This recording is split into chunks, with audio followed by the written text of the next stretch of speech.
Welkom iedereen bij het webinar van vandaag. Eenvoudig productbladen maken in SCC PIM, daarover gaan we het vandaag hebben.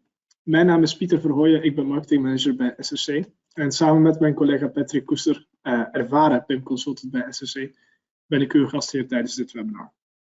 Kijken we even naar wat de webinar voor vandaag, kijken we even naar wat de agenda ons voor vandaag brengt. Beginnen doen we met een introductie. Ik ga het ook even hebben over onze PIM-filosofie en ons platform. En ik vertel je nog kort een beetje meer over de functionaliteiten die we op de roadmap hebben staan. Dan geef ik het woord aan Patrick. Patrick gaat het hebben over de mogelijkheden die er zijn wat betreft het maken van productbladen en ook andere voorbeelden van export. Patrick gaat ons ook meenemen in PIM en een demo geven over hoe dat moet gedaan worden. Afsluiten doen we met een Q&A. Vragen kunt u doorheen het hele webinar stellen. Daarvoor heeft u een questions box in het GoToWebinar paneel. Het ziet er als volgt uit. U kunt de vragen op elk moment stellen, maar we gaan ze op het einde behandelen. Ik zal ze dan aan Patrick voorleggen. Hou je vooral niet in, zou ik zeggen. Beginnen doen met een introductie over PIM en onze filosofie achter PIM. PIM staat natuurlijk voor Product Informatie Management, maar het is meer dan dat. Wij streven er eigenlijk naar om voor onze klanten uitmuntende productdata te laten bereiken en te behouden. Productinformatie die zowel voldoet aan de eisen die gesteld worden door de markt, als door henzelf, als door de brancheorganisaties en datastandaarden. Dit noemen wij uw productinformatie first time right hebben. Om dit te bereiken stellen wij ons Product Data Excellence platform voor in deze schematische afbeelding. Dit bestaat uit dit mooie tekeningetje en vertelt eigenlijk in één oogopslag wat een PIM-systeem kan. Van het verzamelen van de data uit velerlei systemen, tot het verwerken van de informatie, het structureren, verrijken, het aanvullen, tot het publiceren naar de markt. Ons PIM-systeem kan u bij elke stap helpen en dus bieden wij bovenop de basis PIM-product ook modules aan die u kunnen helpen bij uw productinformatie in perfecte staat te krijgen. Overloop ik even heel kort dit schemaatje. Aan de linkerkant ziet u gather of verzamelen, gegevens verzamelen uit verschillende bronnen, bestanden, formaten, methoden. Het proces van het verzamelen van alle relevante productinformatie is een uitdaging voor elk bedrijf. Dat is ook heel normaal. Wij hebben PIM-modules en mogelijkheden klaarstaan om die zo efficiënt en makkelijk mogelijk te laten verlopen. Dan komen we aan bij het stukje process of de informatie verwerken. Want al uw productgegevens in één systeem laden is één ding, maar hoe ga je om met verschillende informatie uit verschillende bronnen voor één product? Met behulp van onder andere onze standaardisatie, deduplicatie en validatietools bent u verzekerd van de hoogste datakwaliteit die als basis dient voor verdere verrijking van uw productinformatie. Ook blending is hier een onderdeel van, waarover ik straks nog kort wat meer vertel. Komen we aan bij het stukje enrich, ofwel verrijken. Productinformatie verrijken gebeurt in veel organisaties door een flink aantal mensen. Denk bijvoorbeeld aan de marketingafdeling die afbeeldingen moet toevoegen, een logistiek manager die afmetingen moet toevoegen en onder verrijken bestaan we ook het toevoegen van digitale assets die bij een product moeten zitten. Denk aan veiligheidsvoorschriften, handleidingen, marketingteksten, instructievideo's, bijsluiters en zo verder. Onder enrich scharen wij ook onze workflow functionaliteit. Daarmee krijg je eigenlijk alle stakeholders bij het bedrijf op één lijn, zodat ze elkaar niet frustreren door het toevoegen van onjuiste, afwijkende of zelfs tegenstrijdige informatie. We combineren de workflow functionaliteit ook met het automatische gegevensvalidatieregels, zodat alles altijd correct is.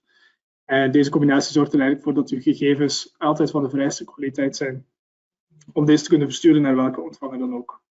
Komen we bij het stukje share, of het delen of publiceren van uw informatie.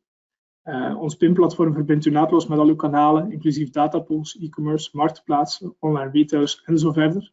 In enkele seconden wordt de informatie vanuit uw PIM-systeem naar de markt geleverd. En omdat het heen en weer uitwisselen van foutieve informatie heel wat tijd en geld kost binnen de keten, houden wij steeds vast aan het first time right principe. En dat betekent dat uw informatie in principe nooit een datapool of een eindklant bereikt wanneer uw gegevens niet correct zijn.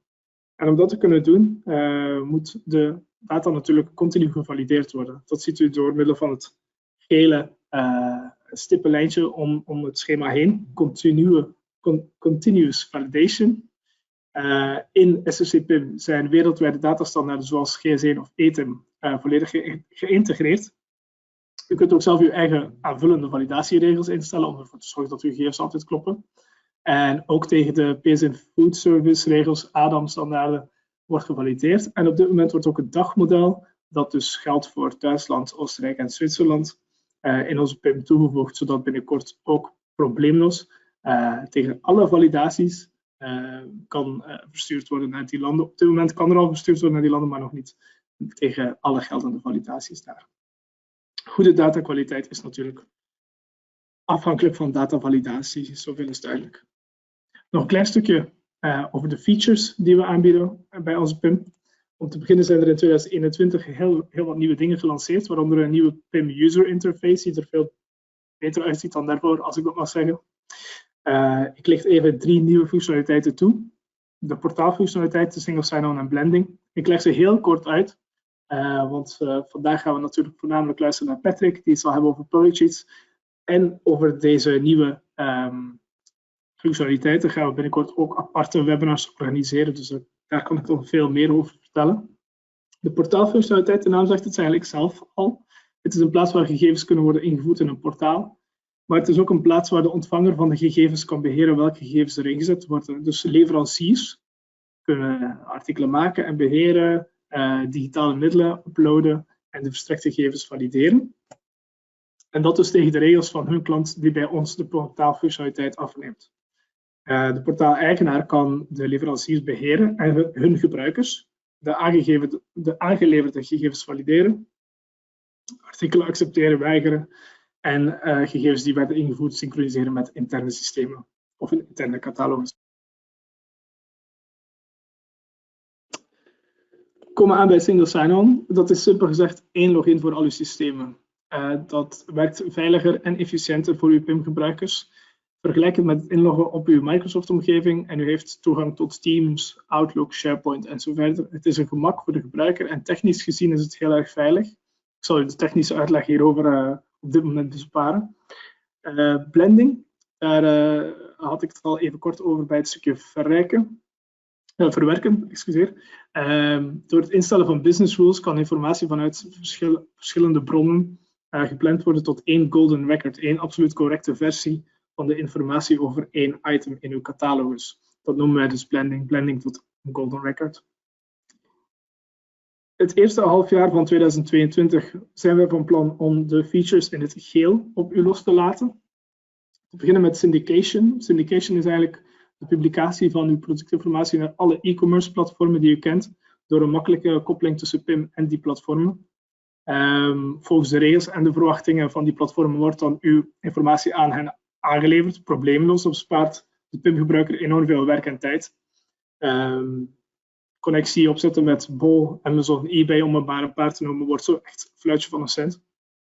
Workflow, te beginnen Workflow Editor. Op dit moment wordt een workflow, dus om het verrijken van de informatie in PIM, nog opgezet door onze consultants.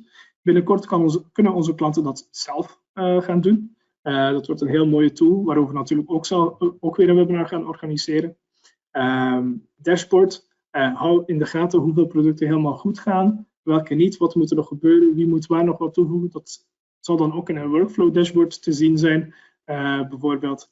Dus dat zijn heel interessante functionaliteiten die er zitten aan te komen, waarover natuurlijk later meer. Goed, ik heb genoeg verteld ter introductie, denk ik. Het is tijd om het woord te geven aan Patrick. Hij gaat het vandaag hebben over een functionaliteit die al langer in onze PIM zit, maar misschien nog een verborgen parel was gebleven tot nu toe. Dus Patrick, ik geef aan jou het woord. Patrick, ja. Het is aan jou. Dankjewel Pieter. Kijk allemaal van harte welkom bij deze webinar. En ik ga vandaag wat dieper inzoomen op het genereren van output vanuit PIM. Lees productinformatiebladen. Om een productinformatieblad vanuit SRC PIM te kunnen genereren, zijn natuurlijk wel een aantal zaken benodigd. Een van de dingen is in de configuratie is een extra export- of synchronisatiekanaal, waarmee dus items kunnen worden omgezet naar een output in PDF of in Excel. Het productinformatieblad wat ik nu laat zien en in het algemeen wordt opgebouwd met de content in SSC PIM in combinatie met een Excel template bestand. Die template die zullen wij, SSC, voor u inrichten op basis van de aangeleverde input en de wensen die jullie hebben. Wat is er dan mogelijk? Het is mogelijk om bijvoorbeeld een productinformatieblad te maken per taal. Optioneel kunnen we er ook voor zorgen dat de informatie die is gewijzigd ook wordt gehighlight. Dat die bijvoorbeeld een ander kleurtje krijgt. Ik moet meteen opnoemen dat dit bij productinformatiebladen niet gebruikelijk is om dat te doen. Maar het is wel mogelijk binnen deze functionaliteit. En ik zal ook straks in de voorbeelden aan het eind van de webinar hier nog eventjes op terugkomen. Het is ook mogelijk om in het productinformatieblad een hyperlink op te nemen. Ja, dus een link naar een extern document of afbeelding of iets anders in die strekking. En die kan dus ook dynamisch worden gemaakt. De output kan ook dynamisch worden opgebouwd. Dus of informatie wel of niet aanwezig is van invloed op de output zelf. En daar gaan we straks ook nog eventjes wat dieper op inzoomen. Wat ook mogelijk is de informatie van meerdere items in een hiërarchie opnemen in één output. Denk hierbij bijvoorbeeld aan een artikelinformatieblad. Wordt straks ook nog eventjes, kom ik daar nog een keertje op terug. Maar het is dus niet zo dat alleen informatie van één item in één output kan worden geplaatst. We kunnen ook de informatie van meerdere items in dezelfde hiërarchie opnemen in één document. Nou, dan ga ik nu mijn demo geven. Nou, dit is SSC PIM. En ik heb voor deze demo heb ik eventjes een collectie aangemaakt, productieinformatieblad. En daarin zitten 2 extra collecties voor Nederland en voor Engels. Ook heb ik een klein custom datamodel gemaakt. En daar even wat multilanguage velden in aangemaakt. En wat afbeeldingsvelden. En dus we hebben een algemeen gedeelte met wat titels en omschrijvingen. Wat kenmerken. Wat logistieke informatie. En ik heb wat ruimte gereserveerd voor afbeeldingen. Op dit moment heb ik even 2 items staan. Zoals jullie kunnen zien zijn ze allemaal compleet. Dat komt omdat ik op dit moment geen validaties heb geïmplementeerd voor deze demo. Maar het heeft natuurlijk de voorkeur dat er ook validaties worden aangemaakt op het moment dat er informatie ook daadwerkelijk verplicht is. Of een waarschuwing bijvoorbeeld als het optioneel is. Op het formulier afbeeldingen kan nu een logo worden gekoppeld vanuit de DAM-catalogus. En de URL wordt hier ook automatisch bij meegenomen. Nou, bent u niet verplicht om de DAM-catalogus geïnstalleerd te hebben staan of actief te hebben om afbeeldingen in een output mee te nemen als deze gewoon extern worden gehost. Dus als ik in dit voorbeeld eventjes deze informatie weghaal, ik gooi de link weg, dus er is nu geen link met onze DAM-catalogus, kan ik wel gewoon ook de URL erin plakken en opslaan. Het enige natuurlijk is dat dan het niet mogelijk is om in de bijlages te tonen welke nou precies daaraan is gekoppeld. Deze even weghaal. We gaan even selecteren.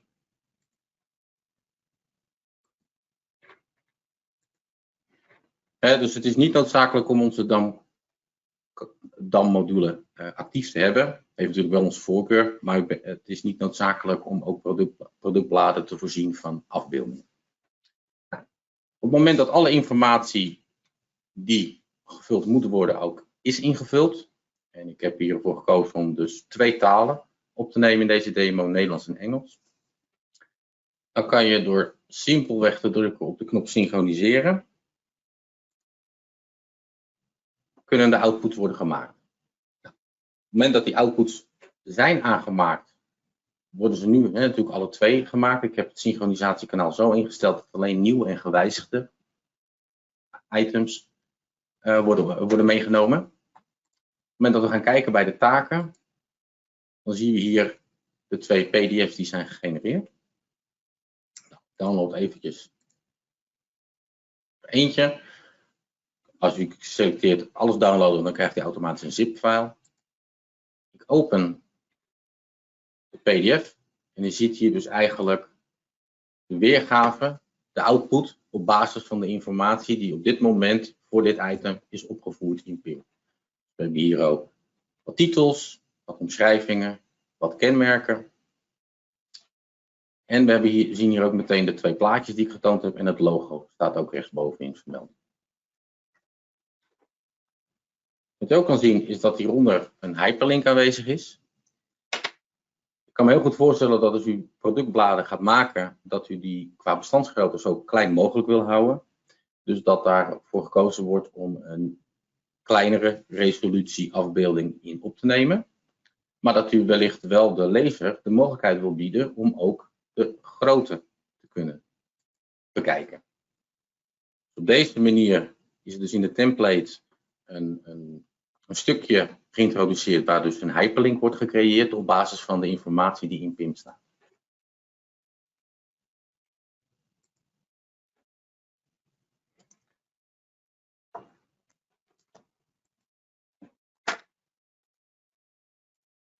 Nou, kan ik die voor het Engels ook nog even maken.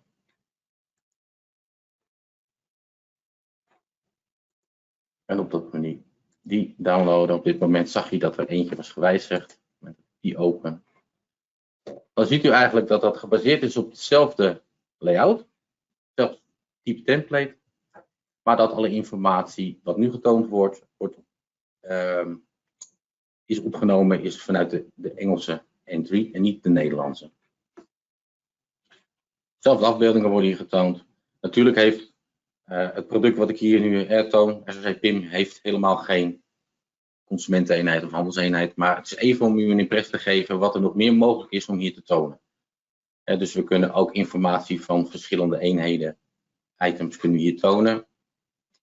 Ook als het gaat om de afmetingen, dat kunnen we consolideren tot één gegeven. In plaats van dat dat allemaal een apart plekje krijgt. Hetzelfde geldt voor het decimaalteken. Indien gewenst kunnen we ook met de cursor kunnen we ervoor zorgen dat er een punt of een komma is. Dus wat dat betreft zijn er veel dingen mogelijk. Op het moment dat we even gaan kijken. En ik zou bijvoorbeeld zeggen, nou, ik wil de kenmerken aanpassen. Dan kan ik bijvoorbeeld zeggen, nou, dit extra kenmerk haal ik weg. Voor het Engels zet ik hem erbij. Het systeem detecteert dat het item wederom is gewijzigd. Op het moment dat ik nu op synchroniseren druk.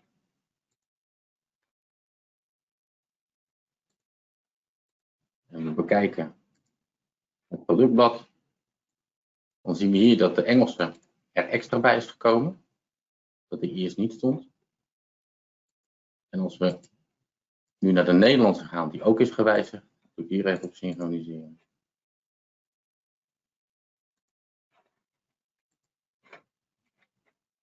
Dan zijn de extra kenmerken verdwenen. Dus op deze manier kunnen we toch een bepaalde dynamiek introduceren. Het gaat nu even om de kenmerken, maar dat kunnen we natuurlijk voor alle tekstblokken, zeg maar, inrichten. Dat als die er niet is, dat de ruimte die daarvoor wordt gereserveerd ook komt te vervallen. En dat daardoor dus ook de output, afhankelijk van de beschikbare informatie, ook dynamisch wordt opgebouwd.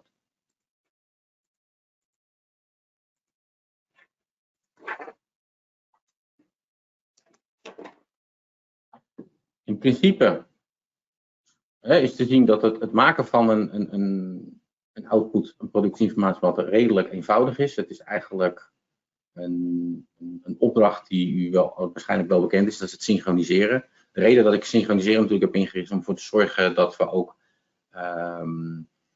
kunnen bepalen welke items er wel worden geëxporteerd of een output van worden gemaakt en welke niet. In principe is dat het eigenlijk. Dus nog een keertje samenvattend. Het productinformatieblad kunnen genereren vanuit PIM is afhankelijk van de template en afhankelijk van de content die in PIM zit. En wij kunnen natuurlijk ook in de template vaste tekst opnemen. Mocht een productieblad over meerdere pagina's gaan, dan kunnen we er eventueel voor zorgen dat bepaalde informatie altijd op elke pagina wordt getoond en dat de rest doorloopt. Dus eigenlijk zijn de mogelijkheden best wel divers en sterk afhankelijk van de wensen en de informatie die daadwerkelijk in PIM al is opgenomen, zeker aanwezig is. Dit is eigenlijk de hele korte demo als het gaat om het genereren van een productblad. Dan kunnen we nu weer terug naar de PowerPoint. Goed. Nou, dus wat hebben wij zojuist eventjes doorgenomen in de demo? De content van het productinformatieblad, ja, die moet dus in PIM aanwezig zijn. Of het moet vaste tekst zijn die we in de template kunnen opnemen. Bijlages, die kunnen dus gekoppeld worden aan een productblad. Dat kunnen afbeeldingen zijn die in de DAM-catalogus aanwezig zijn, maar het kunnen ook extern gehoste afbeeldingen zijn, als ze maar publiekelijk beschikbaar zijn. En dan is het dus mogelijk om een productieinformatieblad te genereren. Optioneel met een hyperlink. En indien nodig kan dat ook in verschillende talen worden gedaan. En zoals ik er net ook even liet zien, de output kan dus ook op basis van de beschikbare informatie worden opgebouwd. Dus dat is die dynamiek op basis van hash value. Nog heel even stilstaan bij het mechanisme wat er nou voor zorgt dat er een productblad uit kan komen. Dat is de bronblokgenerator plugin die in SSR PIM hiervoor wordt toegepast. Wat is de bronblokgenerator? Dat is dus een tool om brondocumenten te kunnen genereren vanuit PIM. De uitvoer kan worden gegenereerd in Excel of in PDF. In het voorbeeld heb ik alles automatisch laten converteren naar een PDF. En in het gegenereerde document kunnen relevante wijzigingen worden gemarkeerd, zodat gebruikers gemakkelijk kunnen zien welke onderdelen van een product zijn gewijzigd.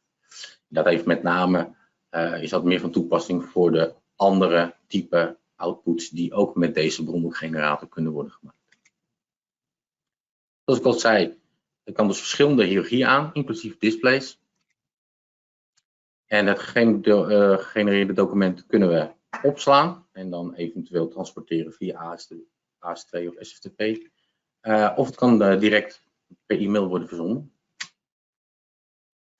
Nou, ook de bronblokgenerator, daar zijn we in de beginnende fase van de refinement. Zoals mijn collega Pieter al liet zien, er zijn een heleboel andere zaken waar development van SSC al heel mooi mee bezig is. En het is de bedoeling dat in het loop van dit jaar ook de bronblok een stukje refinement zal gaan krijgen. Waar moeten we dan aan denken? Nou, op dit moment bijvoorbeeld, zoals ik al eerder aangaf, de template moet nu door SSC worden beheerd, worden opgemaakt. Aan de andere kant, op het moment dat je een template hebt gemaakt, verandert die bijna niet. Dus het is ook heel lastig om die kennis binnen uw organisatie op peil te kunnen blijven houden. Op dit moment kunnen we templates alleen uploaden in PIM. Het is de bedoeling dat we straks via een grafische interface ook een template kunnen gaan beheren in PIM. Nou, wat voor type output-toestanden zijn er nu eigenlijk mogelijk? Eerst, daar hebben we even in de demo naar gekeken, dat is het productinformatieblad. Maar daarnaast kan er ook een voortgangsrapport een mogelijke output zijn van de bronblokgenerator. Denk je hierbij aan een Excel-document met daarop aangegeven aantal kolommen. En elke regel op het rapport is een item. En binnen het rapport kunnen we eventueel voor zorgen dat als er informatie wijzigt van een artikel, dat die ook wordt gehighlight. En tenslotte kunnen we natuurlijk ook een artikelinformatiesheet creëren, waar we informatie van de handelseenheid en de consumenteneenheid op wordt samengevoegd tot één output. Een soort van artikelreceptuur. Nou, dit is even een voorbeeld van een voortgangsrapport. Dus zoals ik al zei, hierop zijn dus een aantal kolommen gedefinieerd. Unique ID, trade item description. Nog wat extra kolommen. En in dit overzicht is dus heel duidelijk te zien welk item is gewijzigd, omdat die dus ook gehighlight is. En dat is dus iets wat dan dus mogelijk is en ook meerwaarde heeft in dit soort rapportages, dat je snel kan zien welk item is er gewijzigd en wat precies. En dit is een voorbeeld van een artikelreceptuur, waarbij het dus één document is en elke regel een veld is in PIM. En dat kan dus van de consumenteneenheid of van de handelseenheid zijn of van de display. Dat maakt allemaal niet uit. Er is hier geen beperking in hoeveel niveaus van welke velden binnen de GS1-hiërarchie moeten worden opgenomen. Tot zover mijn demo, mijn inbreng. Ik hoorde net wel nog één dingetje wat Pieter zei over het dagmodel. Ik wil daar wel nog eventjes bij opmerken dat het gaat om de levensmiddelen en drogisterijen. Dat voornamelijk daarvan de validaties nu in eerste instantie zullen worden geïmplementeerd. Oké, Pieter. Yes, ik dacht, ik was al aan het spreken, maar ik stond ook nog op mute. Dat is lekker.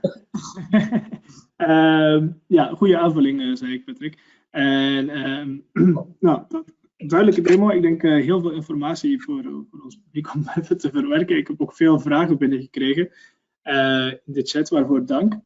We gaan ze niet allemaal kunnen behandelen, dat snapt u ook wel. Dat zou ons echt veel te ver over de tijd drijven, maar die worden allemaal behandeld of beantwoord, zal ik beter zeggen, via e-mail. We kunnen er wel een paar behandelen natuurlijk. Patrick, iemand vroeg, is het mogelijk om van alle items in een catalogus in één keer een productie te maken? Ja. Als je ze allemaal toevoegt aan de collectie productinformatieblad, dan kunnen ze direct met één druk op de knop, als ze allemaal geselecteerd staan, kan je daar een output van maken. Ja. Oké, top. Nog iemand anders vraagt wel welke exportopties zijn er allemaal? Excel, CSV, PDF, waar moet ik nog aan denken? Goed. Ja, kijk, we hebben natuurlijk koppelingen met bijvoorbeeld de Magento. Nou ja, wat je net al een beetje benoemde, wat natuurlijk binnenkomt gekomen is syndication. Dus daar zitten nog wel wat zaken in. Het merendeel kunnen wij ook wel afvangen met de al reeds bestaande exportkanalen. Ja, en anders dan klinkt het als iets nieuws, eventueel. Ja, duidelijk.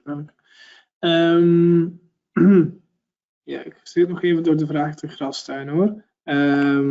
Iemand vraagt, ik zie dat de bestandsnaam automatisch wordt gegenereerd van de product sheets. Is die nog aan te passen? Scherp. Ik ben helemaal vergeten om dat te benoemen, maar het klopt. Per exportkanaal kunnen we bepalen wat de bestandsnaam wordt. En dat kan een samenstelling zijn van bijvoorbeeld de systeemdatum, maar ook bepaalde velden in PIM. Dus je kan echt aangeven, nou ja, ik wil de combinatie zijn van de unique ID plus een stukje tekst en de datum. Dat is allemaal mogelijk. Ja. Oké, duidelijk. Er komen nog vragen binnen. Bedankt voor al dat enthousiasme, maar laten we mooi binnen de tijd proberen te blijven. Ik ga afsluiten en zeggen dat als er nog vragen zijn, dan gaan we die via mail behandelen. Natuurlijk staat het natuurlijk iedereen vrij om in contact te treden met ons. De accountmanager voor PIM is Ed Winkster. U kunt hem altijd bereiken via de gegevens op deze slide. Ik bedank iedereen voor de aanwezigheid tijdens het webinar vandaag. Patrick, bedankt voor jouw presentatie. Ik wens iedereen nog een heel fijne dag toe en tot binnenkort. Dank u wel. Tot ziens.